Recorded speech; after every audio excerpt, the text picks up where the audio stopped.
Welcome back everyone. आज हमें start करना है हमारा phylum Porifera. Member of this phylum are commonly known as sponges. हमारा फाइलम पॉलीफेरा है, उसके जो मेंबर्स हैं कॉमनली उन्हें क्या कहा जाता है, स्पॉन्जेस के नाम से उन्हें जाना जाता है। They are generally marine and mostly asymmetrical animals. ये हमने उसमें भी देखा था चार्ट में, लास्ट वीडियो में जो हमने चार्ट डिस्कस करा था, इससे जस्ट पहले पेज पे जो मेंशन है वहाँ भी लिखा गया था कैसे होते हैं, एसिमेट्रिकल होते हैं। वही चीज़ यहाँ मेंशन की गई है, वो कैसे हैं, जनरली मैराइन होंगे और मोस्टली एसिमेट्रिकल एनिमल्स होंगे। These are primitive multicellular animal have cellular level of organization। ये क्या है, पुराने मल्टी सेलुलर एनिमल्स हैं और क्या है, इनके पास सेलुलर लेवल ऑफ ऑर्गेनाइजेशन देखने मिलता है। ये चीज़ भी हमने लास्ट वीडियो में डिस्कस करी थी कि क्या है, इनके पास सेलुलर लेवल ऑफ ऑर्गेनाइजेशन में देखने मिलता है। Sponges have a water transport और कैनाल सिस्टम। अब कोई ये जो चीज़ें हमने नहीं देखी, जो हम इसमें पढ़ेंगे पहली बार, कि स्पॉन्जेस क्या होता है, उनके पास क्या होता है, वाटर ट्रांसपोर्ट और कैनाल सिस्टम। तो या तो उसे वाटर ट्रांसपोर्ट कह सकते हैं या फिर हम उसे कैनाल सिस्टम कह सकते हैं। Water enters through minute pores. अब ये water canal water transport system है तो, लेकिन जो वाटर वो एंटर कहाँ से करेगा, छोटे छोटे पोर्स होंगे, उन पोर्स को क्या कहा जाएगा, ऑस्टिया कहा जाएगा। उसकी बॉडी में ऐसे छोटे छोटे पोर्स होंगे, उनको कहा जाएगा ऑस्टिया, जहाँ से क्या होगा, वाटर एंट्री करेगा।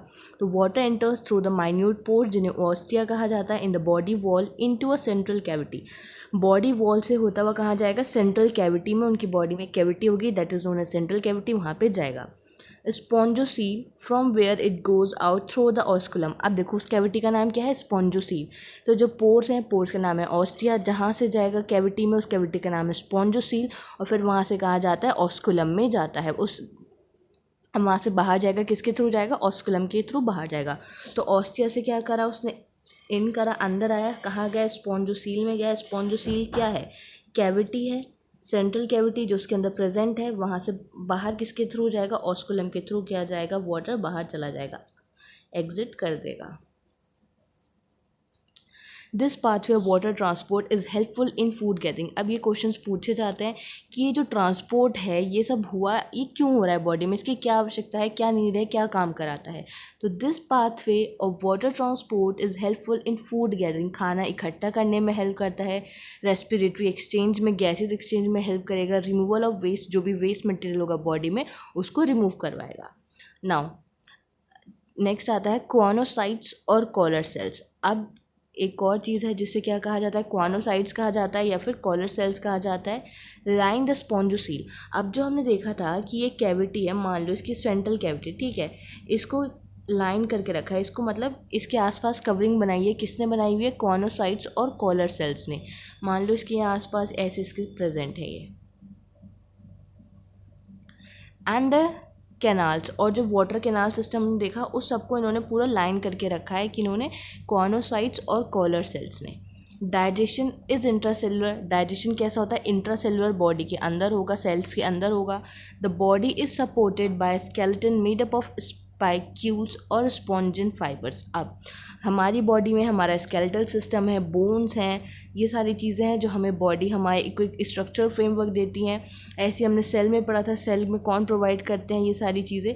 वैसे ही हमने देखा कि जो बॉडी है किसकी, स्पॉन्जेस की, उसके में जो स्केलेटन है वो किस चीज़ का बना है, स्पिक्यूल्स का बना है या फिर स्पॉन्जिन फाइबर्स का बना है। इसकी हर एक लाइन इम्पॉर्टेंट है, हर एक लाइन से क्वेश्चन बनते हैं, तो हमें ये पूरी लाइन्स अच्छे से याद होनी चाहिए कि हर एक लाइन में क्या लिखा गया है।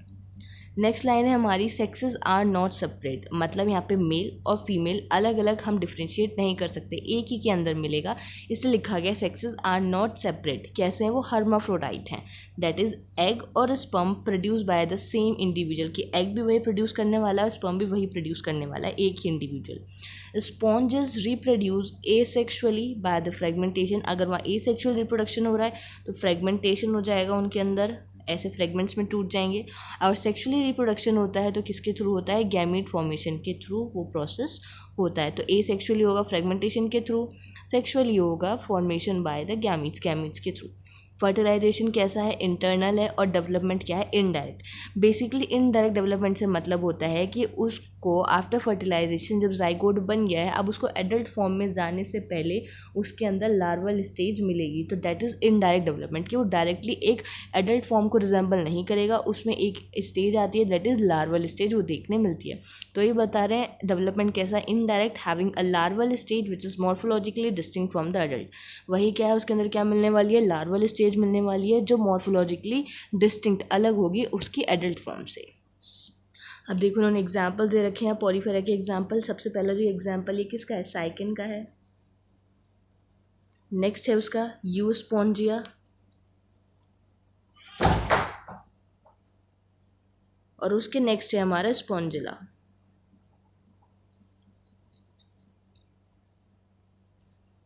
ये यहाँ पे भी एग्जाम्पल्स दिए गए हैं इसके एग्जाम्पल्स। देखो साइकिन को और क्या बोलता है, sycon is also known as scypha, spongilla is known as fresh water sponge, and the euspongia is known as bath sponge. तो ये इनके ये कॉमन नेम भी पूछे जाते हैं कि बाथ स्पॉन्जी किसका नाम है, यू स्पॉन्जिया का, फ्रेश वाटर स्पॉन्जी किसे कहते हैं, साइकिन को और क्या कहते हैं। तो ये भी इंपॉर्टेंट है, ये भी याद होने चाहिए, और इनको क्या क्या कहा जाता है। हम चलते हैं हमारे नेक्स्ट फाइलम की तरफ, जो कि है सीलेंट्रेटा, जिसको हम निडेरिया भी कहते हैं। हमने पढ़ा था पॉरीफेरा, जिसको क्या कहा जाता है, स्पॉन्जेस। अब हम आ गए next phylum that is Coelenterata, also known as Cnidaria. They are aquatic, mostly marine, sessile और फ्री स्विमिंग। अब देखो कैसे हैं, एक्वेटिक मिलने वाला है एक्वेटिक इन्वायरमेंट में, मराइन में भी मिल जाएंगे, और तुमको सेसाइल फॉर्म मतलब जो एकदम बैठे रहते हैं, पड़े रहते हैं एक जगह, वैसी फॉर्म, या फ्री स्विमिंग जो फ्रीली स्विम करते रहते हैं पानी में। रेडियल सिमेट्री हमने देखा था, ये हमारे लास्ट चार्ट में, लास्ट वीडियो में, कि कौन सी सिमेट्री है, रेडियल सिमेट्री है। The name Cnidaria is derived, अब जो नेम निडेरिया इन्हें कहा जा रहा है वो कहाँ से ड्राइव हुआ है, नीडोब्लास्ट से और नीडोसिस्ट से।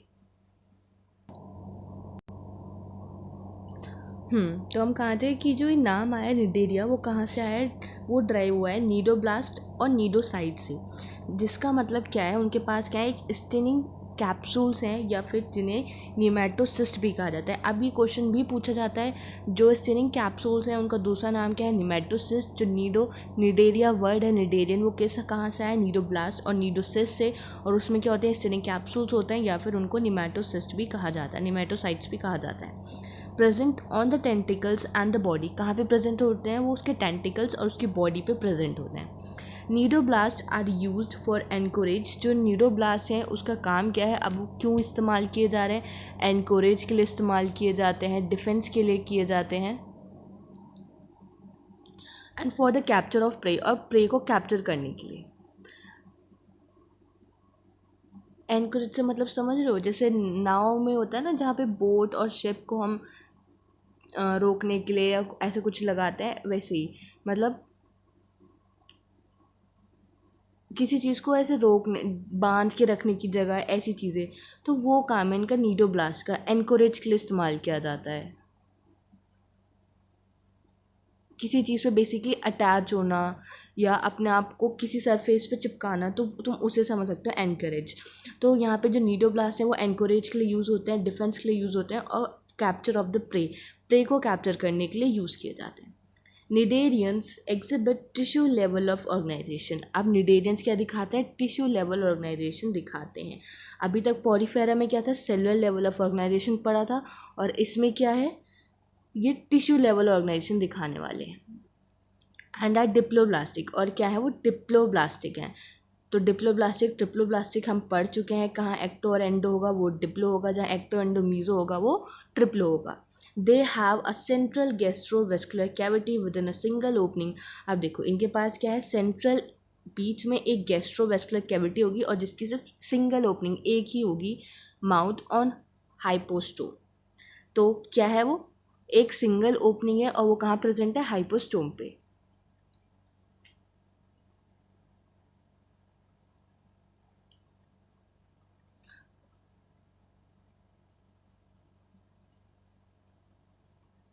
डाइजेशन कैसा होगा, एक्स्ट्रा सेलुलर और इंट्रा सेलुलर।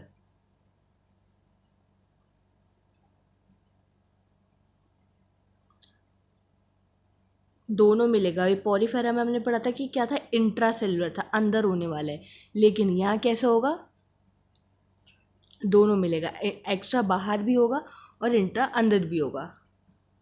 देखो अब बेसिकली जो हाइपोस्टोम एक क्या होता है ना, वो ऐसा एक स्ट्रक्चर होता है जैसे तुम्हें आर्थ्रोपोड्स में देखने मिलता है, कैल्सीफाइड सा होता है, बेसिकली हार्ड लाइक स्ट्रक्चर होता है, तुम उसे ऐसा समझ सकते हो, माउथ के एरिया के आसपास होता है। तो वही लिखा है, एक क्या होती है उसके पास सेंट्रल गैस्ट्रोवेस्कुलर कैविटी होगी, एक सिंगल ओपनिंग होगी, माउथ जो कि है ना कि यहाँ पे एनस, माउथ सिंगल ओपनिंग, और वो कहाँ पे हाइपोस्टोम पे है। डाइजेशन कैसा होगा, एक्स्ट्रा सेलुलर इंटर सेलुलर दोनों देखने मिलेगा। सम ऑफ द निडेरियंस, अब इन्होंने एग्जाम्पल दिए हैं कि कुछ निडेरियंस हैं जो क्या क्या दिखाते हैं।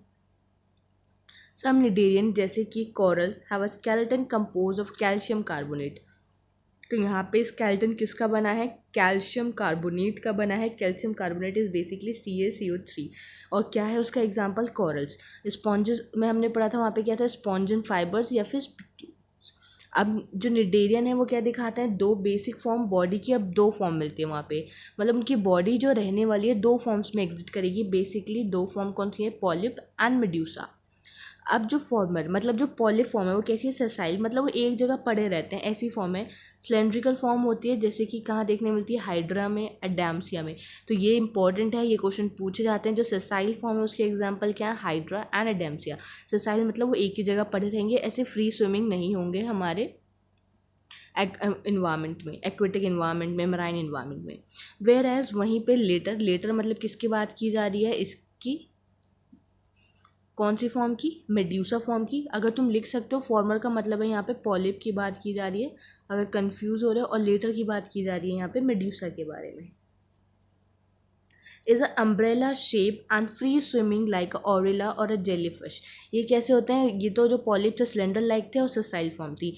अब जो हमारी मेड्यूसा फॉर्म है वो कैसी है, अम्ब्रेला शेप की है और फ्री स्विमिंग है, और उसके एग्जाम्पल क्या है, ऑरेलिया और jellyfish. Those cnidarian which exit in both forms. अब ये तो दो अलग अलग फॉर्म में मिलने वाले हैं, और कुछ ऐसे भी हैं जो दोनों फॉर्म्स दिखाते हैं, कि वो पॉलिप फॉर्म भी दिखाएंगे और मेड्यूसा फॉर्म भी दिखाएंगे, दोनों फॉर्म्स में एग्जिबिट करते हैं। उस चीज़ को कहा जाता है alternation of generation, that is metagenesis. मैंने बताया था अभी लास्ट वीडियो में कि अभी तुम देख रहे हो मेटामेरिज्म क्या है, जो सेगमेंटेशन वाली चीज़ थी। अभी हम आगे पढ़ेंगे मेटाजेनेसिस। मेटाजेनेसिस यही है, ऑल्टरनेशन ऑफ जनरेशन, जो हम प्लांट किंगडम में भी देखेंगे। ये क्या होता है, यहाँ पे ऑल्टरनेशन ऑफ जनरेशन, यहाँ पे जनरेशन ऑल्टरेट हो रही है ना, कि यहाँ दोनों फॉर्म देखने मिल रही है तुमको, पॉलिप भी देखने मिल रहा है, मेड्यूसा भी देखने मिल रहा है, that is polyp produce medusa. अब ये बहुत इंपॉर्टेंट है, ये बहुत बार पूछा गया है ये लाइन से। वैसे एनिमल किंगडम की हर एक फाइलम की हर एक लाइन इंपॉर्टेंट है, हर एक लाइन से क्वेश्चन बनते हैं हर साल, और हर बार अच्छे खासे मार्क्स में पूछा भी जाता है। तो ये बहुत इंपॉर्टेंट है चैप्टर, इसको पूरा लाइन टू लाइन पढ़ना, और NCERT से ही पढ़ना। कोई फालतू मॉड्यूल किसी की तरफ मत जाना, वो बहुत एक्स्ट्रा होता है, कभी वहाँ से क्वेश्चन नहीं आते। और बेसिकली अब तुम देख ही रहे हो कि पेपर पूरा NCERT बेस्ड होता है, तो जहाँ तक है NCERT पे ही स्टिक रहो, वही आगे काम आने वाला है। तो बेसिकली अब जो पॉलिप प्रोड्यूस करता है मेड्यूसा को, वो कैसे प्रोड्यूस करता है, एसेक्सुअली, एंड मेड्यूसा फॉर्म करती है पॉलिप को सेक्सुअली, जिसका एग्जाम्पल है ओबेलिया। तो यहाँ पे इन्होंने सब बताया है। मेड्यूसा के एग्जाम्पल कौन कौन से थे, ऑरेलिया एंड जेलीफिश, ऑरेलिया को ही जेलीफिश भी कहा जाता है। पॉलिप के एग्जाम्पल थे हाइड्रिया एंड एडैम्सिया। और वहीं पे जो दोनों दिखने वाली है ऐसे पूछ सकते हैं, ऑल्टरनेशन ऑफ जनरेशन का एग्जाम्पल बता दो, ओबेलिया। ये दिखा दो ऐसी कौन सा मेंबर है इस फाइलम का जो दोनों फॉर्म दिखाता है, polyp and medusa, that is Obelia. अब पॉलिप कैसे प्रोड्यूस होता है ये बता दो, मेड्यूसा कैसे प्रोड्यूस करता है पॉलिप को ये बता दो। तो पॉलिप प्रोड्यूस करता है मेड्यूसा को एसेक्सुअली, और मेड्यूसा प्रोड्यूस करती है पॉलिप को सेक्सुअली। तो ये बहुत इंपॉर्टेंट है, ये याद रखना है। इसके एग्जाम्पल क्या है, अब ये भी पूछे जाते हैं इनके कॉमन नेम की। इसको और क्या जाता है, फिजेलिया, फिजेलिया को क्या कहा जाता है, पोर्टिग्यूज मैन ऑफ वॉर। वहीं पे एडैम्सिया, एडैम्सिया को क्या कहा जाता है, सी एनिमन। पैंटुला, सी पेन। देखो अब तुम इसे कैसे याद कर सकते हो, पेन आ रहा है, पेंटुला, पेंटुला आ रहा है, उसमें क्या आएगा, सी पेन। सी का पेन है जिसको पेंटुला कहा जाता है। गॉर्गोनिया, गॉर्गोनिया क्या है, एक सी का फेन है। तो P for pen, P for pennatula, G for तुम ऐसे याद कर सकते हो, जी गॉर्गोनिया, एक सी का फेन है, गॉर्गोनिया इज अ सी फेन। वहीं पे जो मेंड्राइना होता है वो क्या होता है, ब्रेन कॉरल। तो ये बहुत इंपॉर्टेंट है, याद रखना है। तो तुम इसमें ऐसे कर सकते हो, मैंड्रीना तो कैसी एग्जाम्पल है, माइंड, एम फॉर माइंड, और माइंड को क्या कहा जाता है, ब्रेन, तो क्या होगा, ब्रेन कॉरल होगा। और जो कॉरल्स होते हैं, पूछ ले अब वो ब्रेन कॉरल है, कॉरल्स के अंदर का एग्जाम्पल होगा, पूछ ले इसका स्केलेटन किसका बना होगा, तो ऊपर पढ़ के आप ये कन्फ्यूज मत, तो आउट ऑफ एनसीईआरटी नहीं भाई, उसने ऊपर बताया है कॉरल्स ऐसे हैं जिनका स्केलेटन कैल्शियम कार्बोनेट का बना होता है और मेन ब्रेन क्या है, एक ब्रेन कॉरल है। तो ये बहुत इंपॉर्टेंट है, ऐसे याद रखना। Physalia Portuguese, man of war, adamsia is sea animal, और ये ऊपर जो एग्जाम्पल है ये भी याद रखना, हाइड्रा भी इसी का एग्जाम्पल है, और एडेम्सिया, ऑरेलिया क्या है, जेलीफिश है, और ऑरेलिया किसका एग्जाम्पल थी, हम मेड्यूसा का एग्जाम्पल थी, हाइड्रा और एडेम्सिया पॉलिप के एग्जाम्पल थे, जो दोनों दिखाए थे, ओबेलिया वो दोनों ऑल्टरनेशन ऑफ जनरेशन का एग्जाम्पल था। उसके अलावा और जो एग्जाम्पल थे नीचे मेंशन किए गए, that is physalia, Portuguese man of war, adamsia sea anemone, pennatula sea pen, gorgonia sea fan and meandrina is brain coral. देखो यहाँ पे दिखा रखा है डायग्रामेटिक व्यू ऑफ नीडोब्लास्ट का एग्जाम्पल दे रखा है, यहाँ पे डायग्राम दे रखा है, और ऊपर वहाँ दिखा रखा है कि कैसे अलग अलग फॉर्म होती है। और देखो ऊपर देखते हैं, वहाँ दिया गया है, देखो पहले क्या है, ऑरेलिया फॉर्म, ऑरेलिया में क्या था, किसका एग्जाम्पल था, मेड्यूसा, और मेड्यूसा कैसी थी, अम्ब्रेला शेप, तो तुम देख सकते हो ना ये अम्ब्रेला शेप है, और फ्री स्विमिंग होते हैं। वहीं पे जो पॉलिप फॉर्म है कैसी है, सिलेंड्रिकल फॉर्म है कुछ कुछ, और कैसी है ये, एडेम्सिया, इसका एग्जाम्पल हाइड्रा भी था, तो ये कैसी है, सिलेंड्रिकल फॉर्म है, और ये कैसी होती है, सेसाइल, ऐसी पड़े रहते हैं, और ये क्या होती है, फ्री स्विमिंग होते हैं, स्विम करते रहते हैं ये। तो ये इसके एग्जाम्पल्स हैं। यहाँ पे हमारा ये फाइलम कंप्लीट हुआ, निडेरिया और सीलेंट्रेटा। नेक्स्ट हम चलते हैं फाइलम टीनोफोरा की तरफ। Ctenophores commonly known as the sea walnuts, ctenophore को क्या कहा जाता है, कॉमनली सी वॉलनट्स कहा जाता है। अभी तक पढ़ता है, पोरीफेरा में हमने स्पॉन्जेस पढ़ा, पोरीफेरा में क्या पढ़ा, स्पॉन्जेस, फिर हम आए सीलेंट्रेटा, उनको निडेरिया पढ़ा। अब हम पढ़ रहे हैं टीनोफोरा, टीनोफोरा को और क्या कहा जाता है, सी वॉलनट्स कहा जाता है। देखो इसकी शेप कैसी है, वॉलनट जैसी है ना, ये यहाँ पे जो दी गई है, और क्या कहा जाता है, कॉम जेलीस कहा जाता है। आर एक्सक्लूसिवली मराइन, अब ये क्वेश्चन बहुत पूछा जाता है कि कौन सा फाइलम है जो एक्सक्लूसिवली मराइन है, मतलब उसमें और कुछ नहीं मिलने वाला, वही उसका कैरेक्टरिस्टिक फीचर है। तो तुम लिख सकते हो ऊपर बड़ा बड़ा, टीनोफोरा क्या है, एक्सक्लूसिवली मराइन है, सिर्फ वहाँ पे मराइन फॉर्म मिलेगी और कुछ नहीं मिलेगा, दैट इज़ एक्सक्लूसिवली मराइन। हम बोलते हैं ना जैसे एक एक्सक्लूसिव पीस है, सिर्फ हमारे यहाँ मिलेगा, वही एक्सक्लूसिवली मराइन है, सिर्फ यही मिलेगा इसके अंदर। कैसे सिमेट्री होगी, रेडियल सिमेट्री होगी, ये हमने पढ़ा ही था हमारे लास्ट वीडियो में जब चार्ट पढ़ा। डिप्लोब्लास्टिक, ये भी हम पढ़ के आए, diploblastic organism, tissue level of organisation. देखो उस चार्ट से जो बेसिक चीज़ें हैं वो तुम्हारी फिंगर टिप्स पे आ गई कि हाँ ये चीज़ तो हमें याद ही है भाई, ये तो मिलने वाली है। अब जो थोड़ा और बचा हम उसको पढ़ लेंगे तो हमारा फाइलम कंप्लीट हो जाएगा। The body bears 8 external rows of ciliated comb plates. अभी क्वेश्चन पूछा जाता है बॉडी, इसकी बॉडी पे क्या मिलने वाला है, तो इसकी बॉडी पे क्या मिलती है, 8 एक्सटर्नल रोज होती हैं सीलिएटेड कॉम्प्लेट्स। ये इसका कैरेक्टरिस्टिक फीचर है जो हेल्प क्या करती है, लोकोमोशन में हेल्प करती है। डाइजेशन यहाँ पे कैसा है, वही है, दोनों एक्स्ट्रा सेलुलर इंटरसेलुलर दोनों मिलने वाला है। अब ये भी इसका कैरेक्टरिस्टिक फीचर है कि क्या शो करते हैं, ये बायोल्यूमिनेसेंस शो करते हैं। मतलब बायोल्यूमिनेसेंस क्या होता है, प्रॉपर्टी किसी लिविंग ऑर्गेनिज्म की लाइट एमिट, लाइक जुगनू क्या होता है, लाइट एमिट करता है ना, वो भी एक बायोल्यूमिनेसेंस का एग्जाम्पल। तो वही इनके पास भी प्रॉपर्टी है बायोल्यूमिनेसेंस की, ये लाइट एमिट करते हैं। Is well marked in ctenophores, कहाँ वेल मार्क्ड है वो, टीनोफोरा में। सेक्सेस आर नॉट सेपरेट, यहाँ पे भी क्या है, सेक्सेस सेपरेट नहीं है, मेल और फीमेल तुम्हें अलग अलग डिफ्रेंशिएट नहीं कर पाओगे, तो वही sexes are not separate. Reproduction take place only by the sexual means. अब ये भी क्वेश्चन पूछा जाता है कि किस में रिप्रोडक्शन जो है only through asexual means होता है, तो वो क्या है उसका एग्जाम्पल, टीनोफोरास। तो ये इसके सारे कैरेक्टरिस्टिक फीचर, क्या क्या कैरेक्टरिस्टिक फीचर हो गए, बायोल्यूमिनेसेंस दिखाएगा, कॉम्प्लेट्स मिलेगी वो भी 8 होंगे, वो भी कहाँ होंगी, एक्सटर्नल रोज होंगी, और सीलिया होगा, सीलिया इसलिए उसको क्या कहा है, सीलिएटेड कॉम्प्लेट्स कहा जाता है, जो लोकोमोशन में हेल्प करती हैं। फिर डाइजेशन, एक्स्ट्रा सेलुलर इंटरसेलुलर दोनों मिल रहा है, बायोल्यूमिनेसेंस शो कर रहे हैं। बायोल्यूमिनेसेंस क्या होता है, किसी भी ऑर्गेनिज्म की वो प्रॉपर्टी कि वो वहाँ पे क्या एमिट कर सकता है, लाइट एमिट कर सकता है। कहाँ वेल मार्क्ड है वो, टीनोफोर्स में। सेक्सेस क्या होते हैं, यहाँ पे सेपरेट नहीं है, वही मेल और फीमेल अलग से डिफ्रेंशिएट नहीं कर सकते, वही एक ऑर्गेनिज्म वही एक प्रोड्यूस करेगा, वही वहाँ पे तुम्हारा मेल गैमेट प्रोड्यूस करेगा। रिप्रोडक्शन क्या होगा, सिर्फ यहाँ पे सेक्सुअल रिप्रोडक्शन देखने मिलता है, only through asexual means. Fertilisation कैसा होगा, एक्सटर्नल होगा। अब देखो फर्टिलाइजेशन कैसा है, एक्सटर्नल। पॉरीफेरा में क्या था, इंटरनल। और क्या होने वाला है, इनडायरेक्ट डेवलपमेंट। इनडायरेक्ट डेवलपमेंट है तो मतलब क्या मिलेगा यहाँ पे, तुमको लार्वल स्टेज देखने मिलेगी। मैंने बताया था इनडायरेक्ट डेवलपमेंट का मतलब वो होता है जब उसकी, अब मतलब जो लार्वल स्टेज वहाँ देखने मिलेगी जब आफ्टर फर्टिलाइजेशन जाइगोट होगा, तो वो रिजेंबल करेगा, वो अपने एडल्ट फॉर्म से रिजेंबल नहीं करता। एक डिफरेंट मॉर्फोलॉजिकली डिस्टिंक्ट एक स्टेज आती है जिसे लार्वल स्टेज कहते हैं, और उसी को चीज़ को कहा जाता है इनडायरेक्ट डेवलपमेंट। अब इसके एग्जांपल्स क्या हैं, इसके एग्जाम्पल्स हैं प्लूरोब्रैकिया एंड टीनोप्लाना। ये भी बहुत इंपॉर्टेंट है, यहाँ से क्वेश्चन पूछे जाते हैं। एनिमल किंगडम जितनी बार कहा जाए उतनी बार कम है कि बहुत इंपॉर्टेंट चैप्टर है, यहाँ से क्वेश्चन आते हैं। हर एक फाइलम की हर एक लाइन बहुत इंपॉर्टेंट है, और कभी भी इसको ऐसे नहीं पढ़ना कि ऐसे सोच के कि नहीं भाई जब पहली बार पढ़ रहे हो तब तो बिल्कुल भी ऐसा नहीं करना है कि एक ही दिन में बैठ के इसको निपटाना है। नहीं, इस चैप्टर को टाइम देना है ताकि इसकी जो चीज़ें हैं दिमाग में रिटेन रहे कि इस फाइल में ये चीज़ की गई है, और थोड़ा कंपेयर करके पढ़ते चलोगे तो ज़्यादा जल्दी याद होगा। और ऐसा भी नहीं है तो पर्टिकुलर टाइम तो डिसाइड कर लो कि 1 घंटे में अगर मैं चैप्टर पढ़ रहा हूँ तो एटलीस्ट मुझे 3 फाइलम पढ़ने हैं, इनकी मुझे पूरा अच्छे से याद होना चाहिए, ताकि जब मैं अगले दिन फिर पढूँ तो ये ना हो कि मुझे पुराना दोबारा से सब कुछ पढ़ना पड़े। तो ऐसा बिल्कुल नहीं करना है। तो टाइम दो, भले चाहे तुम 3 या 2 फाइलम पढ़ो, लेकिन उनको ऐसा पढ़ो कि वो तुम्हें याद हो जाए। फिर तुम्हें उसे सिर्फ रिवाइज करना हो, ये नहीं कि दोबारा उठा रहे हैं, दोबारा पूरा सब कुछ कर रहे हैं कि नहीं अभी तो हमें आता ही नहीं है कुछ, अब फिर से करना पड़ेगा। ऐसा बिल्कुल मत करना। तो तुम पूरा उसको ढंग से पढ़ो एक ही बार में, ताकि वो तुम्हारे दिमाग में रिटेन हो जाए। और PYQ ज़रूर लगाते रहो।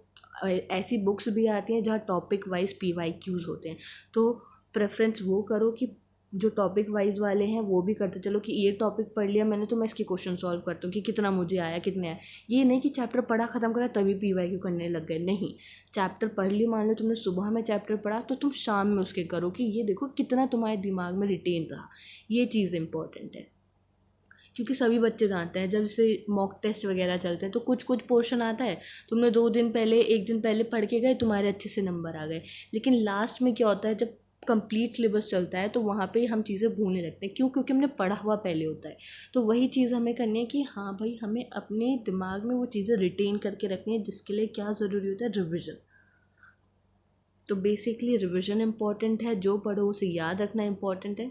तो इस वीडियो में हम इतना ही रखते हैं। हमने यहाँ पे 3 फाइलम कवर करें। नेक्स्ट वीडियो में हम नेक्स्ट फाइलम से स्टार्ट करेंगे, वो है हमारा फाइलम प्लेटीहेल्मिंथेस। तो जब हम नेक्स्ट वीडियो पे आए, नेक्स्ट फाइलम पे आए, तब तक ये तीनों फाइलम बिल्कुल अच्छे से तुम्हें याद होनी चाहिए, एक एक लाइन एक एक फीचर की क्या क्या प्रेजेंट है। चलो मिलते हैं नेक्स्ट वीडियो में, तब तक के लिए thank you and bye bye. और प्लीज़ इस चैप्टर को अच्छे से पढ़ना, बहुत इंपॉर्टेंट है ये।